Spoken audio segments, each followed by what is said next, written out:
दोस्तों नमस्कार। हम बात कर रहे थे अब तक की राजस्थानी कर्मचारी चयन बोर्ड जो उच्च प्राथमिक विद्यालय अध्यापक परीक्षा है उसकी विज्ञप्ति या डिटेल्ड विज्ञप्ति कब तक जारी करेगा। तो ये 16 तारीख में जारी कर दी गई है।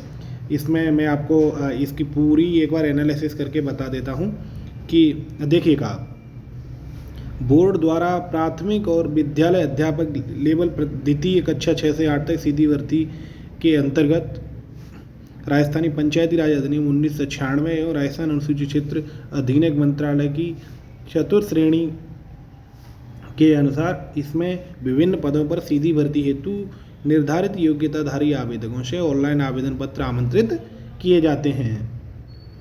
इसमें है, देखो आपको मैं बता देता हूं कि अंग्रेजी के 6724 पद हैं गैर अनुसूचित में सामान्य शिक्षा के। टोटल लेवल द्वितीय में सामान्य शिक्षा के 20,471 पद हैं गैर अनुसूचित में, और टीएसपी में 3,896 है। टोटल 27,000 पद हैं। इसी प्रकार के लेवल 1 में 21,000 टोटल पद हैं।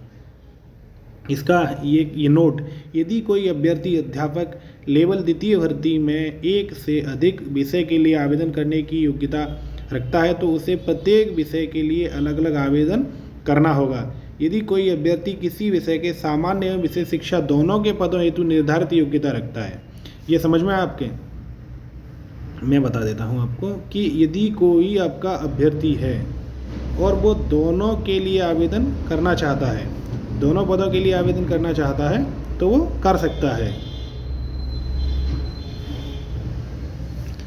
है। अभ्यर्थियों हेतु सामान्य निर्देश ये है, राज्य सरकार के आदेश के क्रमांक के अनुसार उच्च प्राथमिक विद्यालय अध्यापक लेवल द्वितीय सीधी भर्ती के संबंधित पदों हेतु मुख्य परीक्षा में शामिल होने के लिए अभ्यर्थी का राजस्थान अध्यापक पात्रता परीक्षा 2022 के लेवल द्वितीय के अनुसार निम्नानुसार न्यूनतम प्राप्तांक प्रतिशत अर्जित करना अनिवार्य है। यानी कि रीट 2022 में जो इन्होंने लिमिटेशन दे रखी है कि जैसे सामान्य के लिए 60 नंबर आने चाहिए, नॉन टीएसपी में 60% सॉरी, और टीएसपी में भी 60 आना चाहिए, और ऐसे ही अनुसूचित एसटी के लिए 55 है नॉन टीएसपी में, टीएसपी में 36 है।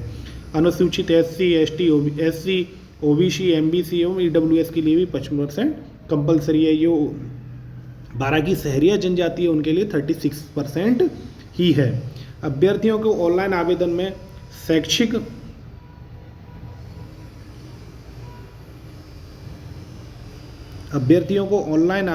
शैक्षिक प्रशिक्षित परीक्षा और राजस्थान अध्यापक पात्रता परीक्षा 2022 के लेवल द्वितीय से संबंधित समस्त सूचनाएं, रोल नंबर, प्राप्तांक, बोर्ड का नाम, विषय सभी भरना अनिवार्य है।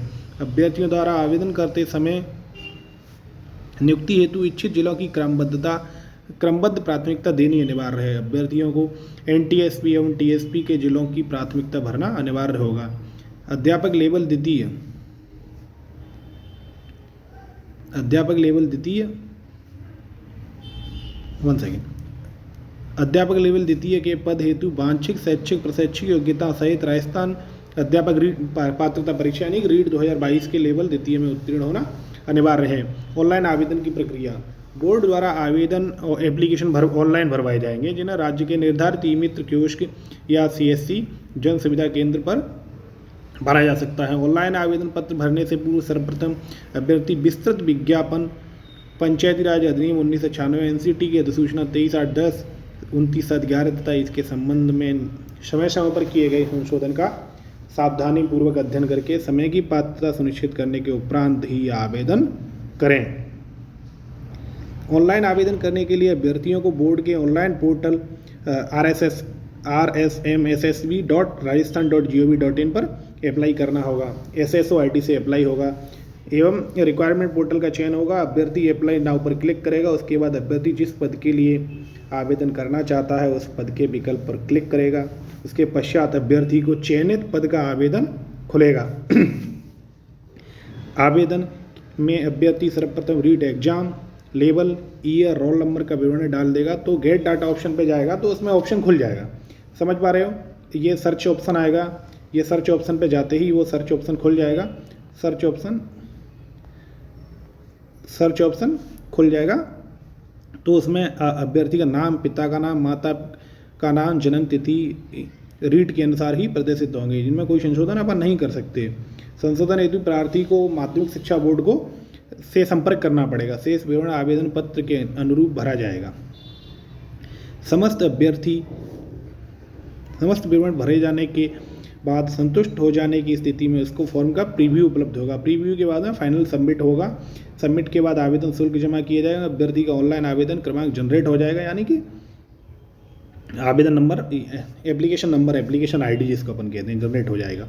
अभ्यर्थी को परीक्षा हेतु ऑनलाइन आवेदन भरने के पश्चात रिक्वायरमेंट पोर्टल पर उपलब्ध भुगतान सुविधा से परीक्षा शुल्क का भुगतान कर आवेदन पत्र क्रमांक एप्लीकेशन जनरेट करना होगा। अभ्यर्थी परीक्षा शुल्क जमा भुगतान आवेदन की जमा हेतु अन्य किसी पोर्टल या सुविधा का उपयोग नहीं करें। अभ्यर्थी परीक्षा का शुल्क का भुगतान आवेदन की अंतिम दिनांक से पूर्व सुनिश्चित करें, ताकि किसी प्रकार की भुगतान संबंधित या ट्रांजैक्शन, कभी कभी फेल ट्रांजैक्शन हो जाता है ना, इस तरह की कोई दिक्कत ना हो, नहीं तो इसकी अभ्यर्थी की जिम्मेदारी होगी। यानी कि बोर्ड ने सीधा सीधा लिख दिया है कि you are responsible for that application. आवेदक अपने स्वयं का ही मोबाइल नंबर एवं ईमेल आईडी दर्ज करें, बदले नहीं। महत्वपूर्ण सूचनाएं आवेदन में दर्ज मोबाइल नंबर एवं ईमेल आईडी पर ही भेजी जाती हैं। 6 नंबर, आवेदक को ऑनलाइन आवेदन करने के पश्चात आवेदन पत्र क्रमांक आवश्यक रूप से प्राप्त होगा, और यदि आवेदन पत्र क्रमांक अंकित या प्राप्त नहीं हुआ है तो इसका अर्थ है कि उसका एप्लीकेशन सबमिट नहीं हुआ है। आवेदन पत्र के प्रीव्यू को आवेदन सबमिट नहीं माना जाएगा। अपन बात करते हैं ना कि प्रीव्यू कर देते हैं तो, और प्रीव्यू का स्क्रीनशॉट ले लेते हैं अपन कि ये सबमिट हो गया, ऐसे नहीं होगा। एप्लीकेशन सबमिट करने के बाद आईडी जनरेट हो जाए, एप्लीकेशन आईडी, उसके बाद ही एप्लीकेशन सबमिट माना जाएगा। अभ्यर्थियों द्वारा निर्धारित तिथि तक ऑनलाइन आवेदन करना अनिवार्य होगा। किसी भी परिस्थिति में ऑफलाइन आवेदन स्वीकार नहीं किए जाएंगे। ऑफलाइन आवेदन स्वीकार नहीं होंगे। अभ्यर्थियों द्वारा निर्धारित तिथि तक ऑनलाइन आवेदन करना अनिवार्य होगा। किसी भी परिस्थिति में ऑफलाइन आवेदन स्वीकार नहीं होगा। आवेदक जिस श्रेणी के तहत आवेदन करते समय अगर किसी प्रकार की कोई समस्या हो तो रिक्वायरमेंट पोर्टल पर दिए गए हेल्प डेस्क नंबर पर क्लिक करें।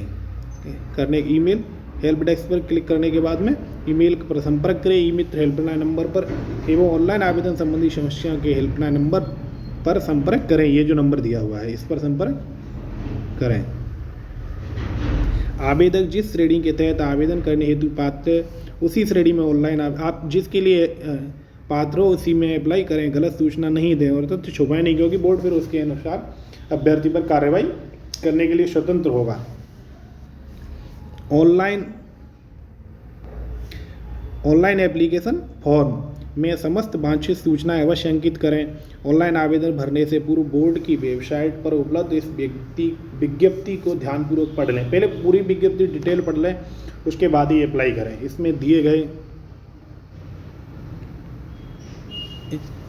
ऑनलाइन एप्लीकेशन के लिए पढ़ लें।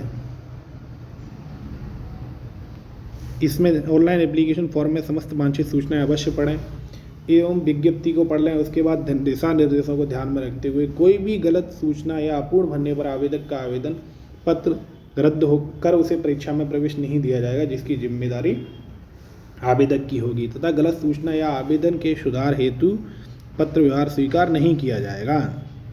उच्च प्राथमिक विद्यालय अध्यापक सामान्य विषय शिक्षा सीधी भर्ती 2022 के संबंध में पत्राचार बोर्ड की वेबसाइट के माध्यम से किया जाएगा। कृपया इस भर्ती के संबंध में समस्त अद्यतन जानकारी के लिए बोर्ड की वेबसाइट को निरंतर रूप से देखते रहें। ये आपका है 2 नंबर पॉइंट। 2 नंबर पॉइंट क्या है? आवेदक अपनी श्रेणी के अनुसार राज्य के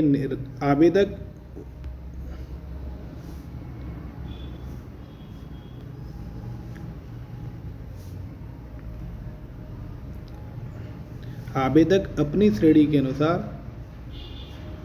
1 सेकेंड प्लीज के अनुसार राज्य के निर्धारित ई मित्र कियोस्क पर जाकर के सुविधा केंद्र या CSC पर अप्लाई कर सकते हैं।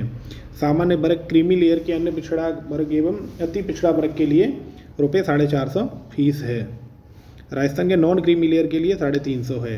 समस्त विशेष योग्य जन या अनुसूचित जनजाति के लिए 250 रुपये है। कार्मिक विभाग के अनुसार यानी कि ऐसे अभ्यर्थी जिनकी वार्षिक आय 2.5 लाख रुपये से कम है उनके लिए सामान्य परीक्षा शुल्क 250 रुपये ही है। लेकिन इसके लिए उनके पास वो जब ये एग्ज़ाम हो जाएगा और सिलेक्शन होगा तो उसके बाद में उन्हें अपना आय प्रमाण पत्र प्रस्तुत करना पड़ेगा। फीस एक बार जमा होने पर वापस लौटाई नहीं जाएगी। परीक्षा शुल्क 250 रुपये ही जमा कराते हैं तो ऐसे अभ्यर्थी जिनके परिवार की आय 2.5 लाख रुपये से कम है तो सक्षम अधिकारी द्वारा प्रमाण पत्र मुख्य परीक्षा के बाद की जाने वाली पात्रता की जांच एवं दस्तावेजों के सत्यापन के समय आवश्यक रूप से प्रस्तुत करना होगा।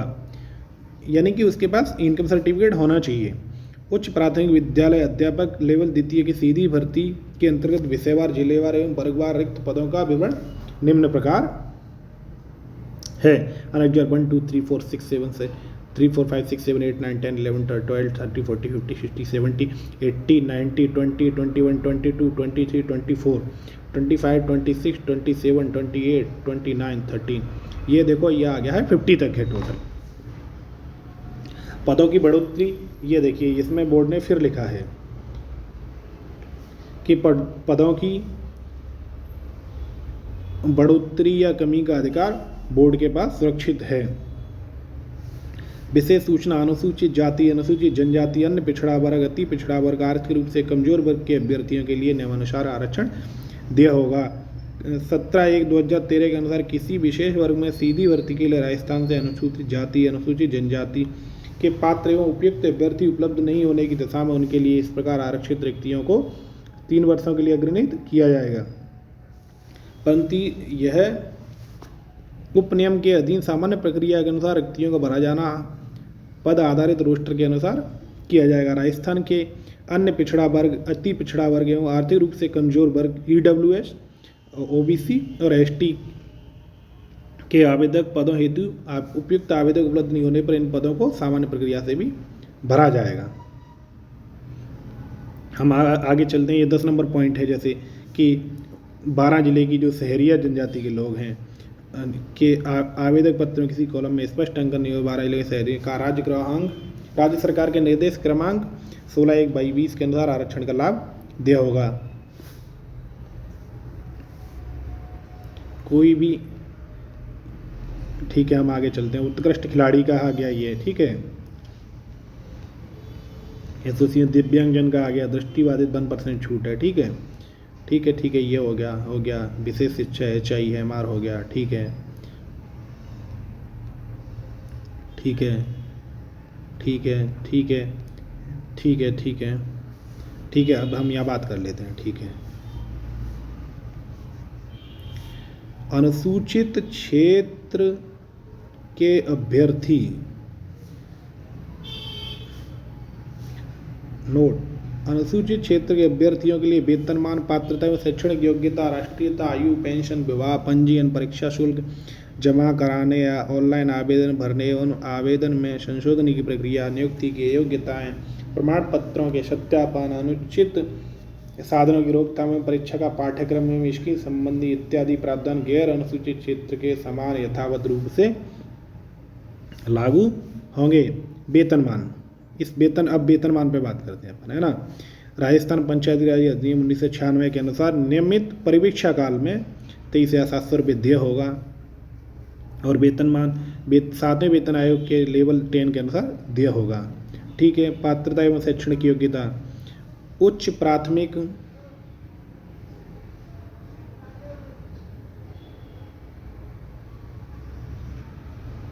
नियुक्ति की योग्यताएं कहाँ पहुँच गए अपन, आगे निकल के जाता है ना। हाँ अपन यहाँ थे। उच्च प्राथमिक विद्यालय अध्यापक सामान्य विशेष शिक्षा सीधी भर्ती के पदों हेतु न्यूनतम शैक्षिक एवं प्रशैक्षणिक योग्यताएं, और तो B.Ed होना चाहिए ग्रेजुएशन के साथ, ये सीधी सी बात है, और वो भी न्यूनतम 50% के साथ होना चाहिए।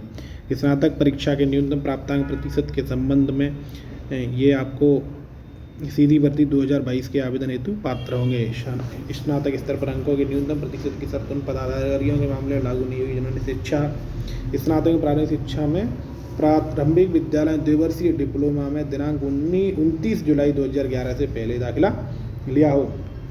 ऐसे सभी अभ्यर्थी जिन्होंने राष्ट्रीय अध्यापक शिक्षा परिषद की अधिसूचना 29 जुलाई 2011 या उसके बाद में शिक्षा में स्नातक अथवा प्रारंभिक शिक्षा में स्नातक तथा प्रारंभिक शिक्षा में द्विवर्षीय डिप्लोमा पाठ्यक्रम में प्रवेश ले लिया। अब संबंधित विषय हेतु सामाजिक अध्ययन के अध्यापक के लिए वैकल्पिक विषय के रूप में इतिहास, भूगोल, अर्थशास्त्र, पॉलिटिक्स, सोशियोलॉजी, एडमिनिस्ट्रेशन, दर्शन शास्त्र, लेखा शास्त्र, फाइनेंशियल, बैंकिंग, व्यवसायिक आदि में कम से कम एक विषय के साथ स्नातक या समतुल्य परीक्षा उत्तीर्ण किया होना चाहिए। विज्ञान के लिए विज्ञान, सूक्ष्मजीव विज्ञान, वनस्पति, भौतिक, बायोलॉजी ये सारा होना चाहिए। इंग्लिश के लिए तो इंग्लिश होना चाहिए। हिंदी के लिए तत्समय हिंदी विषय के साथ स्नातक होना चाहिए। संस्कृत के लिए संस्कृत से स्नातक होना चाहिए। उर्दू के लिए उर्दू से स्नातक या समतुल्य होना चाहिए। ये सारा है। आवेदित विषय सहित राजस्थान अध्यापक पात्रता परीक्षा रीट 2022 में राज्य सरकार के आदेश के अनुसार निर्धारित न्यूनतम प्रतिशत अंकों के साथ उत्तीर्ण होना चाहिए। अभ्यर्थी जो BLED एवं BA, BEd, BSc, BEd स्नातक हो अर्थात 4 वर्षीय समेकित पाठ्यक्रम की अर्हता रखने वाला कोई अभ्यर्थी तत्संबंधी विषय के साथ अर्हता की परीक्षा भी उत्तीर्ण किया हुआ होना चाहिए। अध्यापक लेवल द्वितीय सामान्य शिक्षा के पदों हेतु BEd सामान्य शिक्षा अथवा द्विवर्षीय DLED सामान्य शिक्षा उत्तीर्ण होना अनिवार्य है। शिक्षा शास्त्र में डिप्लोमा होना चाहिए। NCT के अनुसार विषय शिक्षा अनिवार्य प्रशिक्षण भी होना चाहिए। ये सारी चीज़ें हैं। राष्ट्रीयता की बात करते हैं हम लोग, तो अब राष्ट्रीयता की सीधी सी बात है कि भारत का नागरिक हो या ये देखिए नेपाल का प्रजाजन हो या भूटान का प्रजाजन हो या एक बार से पहले भारत में स्थायी रूप से बसने के विचार से आया हो। ठीक है। अब आयु की बात करते हैं हम लोग, तो राजस्थान पंचायत राज अधिनियम 1996 के नियम 265 के अनुसार आयु की दृष्टि से राज्य की सेवा में 1-1-24 को 18 वर्ष का कम से कम होना चाहिए और अधिकतम 40 वर्ष का होना चाहिए। ये नियम है सारे। निम्नलिखित श्रेणी के अभ्यर्थियों को निम्नानुसार अधिकतम आयु सीमा में छूट दिए है। आर्थिक रूप से कमजोर, अन्य पिछड़ा वर्ग, शहरिया, अनुसूचित जाति, अनुसूचित जनजाति के लिए 5 वर्ष की अधिकतम आयु सीमा छूट दिए है। भूतपूर्व सैनिकों के लिए अधिकतम आयु सीमा 50 वर्ष है। पंचायतों के सचिवों के रूप में पहले से कार्यरत व्यक्तियों के लिए आयु सीमा 3 वर्षों की अधिकतम सीमा के अधीन रहते हुए पंचायत सचिव के रूप में की गई सेवा की कालावधि तथा शिथिलनीय रहेगी। आवेदन एवं परीक्षा शुल्क जमा कराने और ऑनलाइन आवेदन पत्र भरने की अवधि, ये देखिए इसमें है आपका दिनांक 21/12/22 से 19/1/22 तक अपन फॉर्म भर सकते हैं। ऑनलाइन आवेदन पत्र दिनांक 21/12 से 19/1/22 तक बोर्ड की वेबसाइट पर भरे जाएंगे।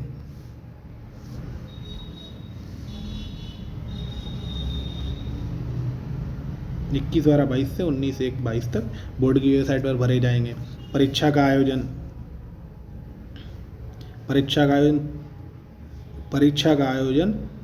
25 फरवरी से 28 फरवरी तक आवंटित परीक्षा केंद्रों पर करवाया जाएगा। प्रवेश पत्र के लिए टोकन नंबर अपना ध्यान रखें। आवेदन एप्लीकेशन ID और ईमेल ID के मोबाइल नंबर सूचना भेजी जा सकती है और CSC पर फीस जमा कराने के बाद में वो अपना एडमिट कार्ड भी निकाल सकते हैं। नियुक्ति की योग्यताएं, किसी भी ऐसा पुरुष जिसकी जीवित पत्नी हो, यह सारी डिटेल तो आप सब लोग अच्छे से जानते हो। अभ्यर्थियों के प्रमाण पत्र के संबंध में ये OBC SC वाले वो सर्टिफिकेट हैं। जाति प्रमाण पत्र की वैधता, जाति प्रमाण क्रीमी लेयर में नहीं होने पर संबंधी प्रमाण पत्र वर्ष 1 के लिए मान्य होगा एवं क्रीमी लेयर में नहीं होने का प्रमाण पत्र जारी होने के उपरांत अगर प्रार्थी आगामी वर्ष में भी क्रीमी लेयर में नहीं है तो ऐसी स्थिति में से सत्यापित शपथ पत्र देकर पूर्व में जारी प्रमाण पत्र को ही मान लिया जावे। ऐसा अधिकतम 3 वर्ष की अवधि तक किया जा सकता है। हम और आगे चलते हैं। ऑनलाइन आवेदन के लिए विशेष निर्देश हैं। ये फोटोग्राफ अब हम थोड़ा फटाफट से आगे बढ़ते हैं। फ़ोटोग्राफ का बैकग्राउंड सफ़ेद होना चाहिए और चेहरा कम से कम 50% होना चाहिए। फ़ोटो का साइज़ जेपीजी में होना चाहिए, 3.5x4.5 होना चाहिए। न्यूनतम पिक्सल 240 एवं अधिकतम पिक्सल 480x640 होना चाहिए। स्कैन की गई फ़ोटो के आकार 100 KB से ज़्यादा नहीं होना चाहिए। ये सारी चीज़ें हैं। हस्ताक्षर अपलोड करने के लिए आवेदक हस्ताक्षर अपलोड करने के लिए A4 साइज पर 7 सेंटीमीटर चौड़ाई, 2 सेंटीमीटर ऊंचाई के एक आयताकार बॉक्स में भीतर काले या गहरे नीले रंग के पेन से हस्ताक्षर करें। हस्ताक्षर भी आपका 280 से अधिक नहीं होना चाहिए, यानी कि और साइज यानी कि 20 KB से 50 KB तक ही होना चाहिए। ऑनलाइन आवेदन में संशोधन की प्रक्रिया। ऑनलाइन आवेदन सबमिट किए जाने के पश्चात यदि आवेदक को किसी प्रकार की त्रुटि का पता लगता है तो अभ्यर्थी ऑनलाइन आवेदन के संबंध में नाम, पिता का नाम, माता का नाम, जन्म तिथि के अतिरिक्त अन्य त्रुटि संशोधन निम्नानुसार कर सकता है। यदि कोई अभ्यर्थी अपने ऑनलाइन आवेदन में संशोधन कराना चाहता है तो आवेदन प्राप्ति के अंतिम दिनांक के पश्चात 7 दिवस के भीतर निर्धारित शुल्क है 300 रुपये। निर्धारित शुल्क कितना है दोस्तों? 300 रुपये देकर ऑनलाइन आवेदन में संशोधन करा सकता है। आवेदन में गलत सूचना प्रस्तुत करने एवं अनुचित साधनों की रोकथाम के लिए चयन प्रक्रिया। समान स्तरीय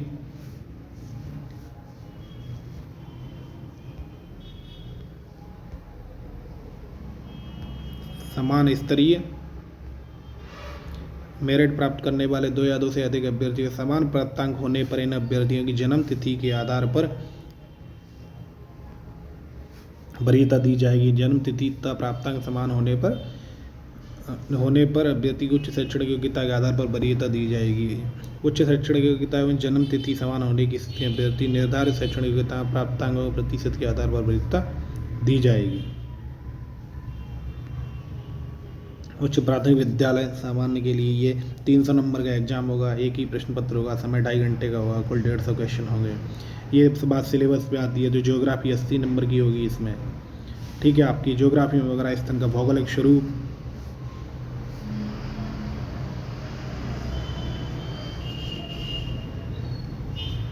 स्वरूप, मानसून तंत्र, अफवाह, राजस्थान की वन संपदा, वन्य जीव, मृदा संरक्षण, प्रमुख फसलें, जनसंख्या घनत्व, राजस्थान की जनजातियाँ, धात्विक एवं अधात्विक खनिज,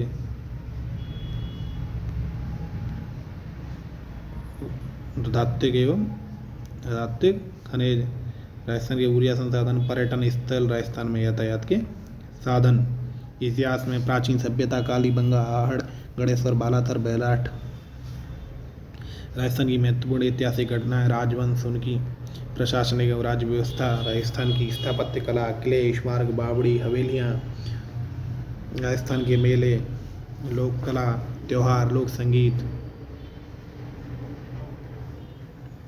धार्मिक आंदोलन, महत्वपूर्ण ऐतिहासिक स्थल, प्रमुख व्यक्तित्व, आभूषण, वस्त्र, चित्रकला, 1957 की क्रांति, ये सारी चीज़ें हैं। राजस्थानी भाषा में प्रमुख बोलियां हैं, राजस्थान की कृतियां हैं, राजस्थानी साहित्यकार हैं, संत साहित्य एवं लोक साहित्य है। सामान्य ज्ञान, शैक्षिक परिदृश्य, निःशुल्क एवं अनिवार्य वाला शिक्षा का अधिकार, अधिनियम और सामयिक विषय। राजस्थान के प्रतीक चिन्ह, राजस्थान में राज्य सरकार की फ्लैगशिप योजनाएं, राजस्थान के प्रमुख अनुसंधान केंद्र, राज्य के धार्मिक स्थल, प्रमुख खिलाड़ी, प्रसिद्ध नगर स्थल, प्रमुख उद्योग, राजनीतिक एवं प्रशासनिक व्यवस्था, जन कल्याणकारी योजनाएं। शैक्षिक परिदृश्य में शिक्षण अधिगम के नवाचार, राज्य में केंद्र एवं राजस्थान सरकार की विद्यार्थी कल्याणकारी योजनाएं एवं पुरस्कार, विद्यालय प्रबंधन एवं संबंधित समितियां, राष्ट्रीय शिक्षा नीति 2020 के परिप्रेक्ष्य में राजस्थान, निःशुल्क एवं RT 2009 एवं राजस्थान का RTE 2011 है। राजस्थान के मान्यता प्राप्त निजी विद्यालयों में निःशुल्क प्रवेश, सामयिक घटनाएं हिंदी में है। आपका हिंदी वर्णमाला, शब्द, विकारी शब्द, ये सारा सिलेबस पढ़ा हुआ है, आप आराम से देख सकते हैं।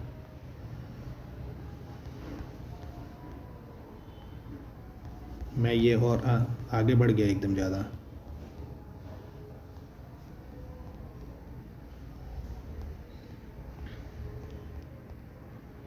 हिंदी में संधि समास, ये तो सारा आपको पता ही है, संस्कृत है ये, इसमें सिंधी ये आ गया, ये हम सारा आगे चलते हैं। ठीक है, अब ये अनेक्जर से लेकर के ये सारी वो डिटेल्ड है जो विज्ञप्ति दी हुई हैं, किसके पद के अनुसार कितनी है।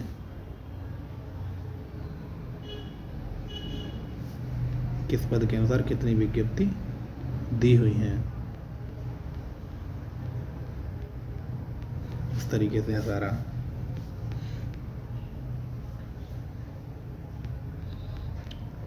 ठीक है दोस्तों, ये पूरा दिया हुआ है और सभी मन लगा के तैयारी करें, पढ़ते रहें, आगे बढ़ते रहें। कोशिश है और कोशिश है कि आप ये ख़त्म हो चुका है, यहाँ तक है ना,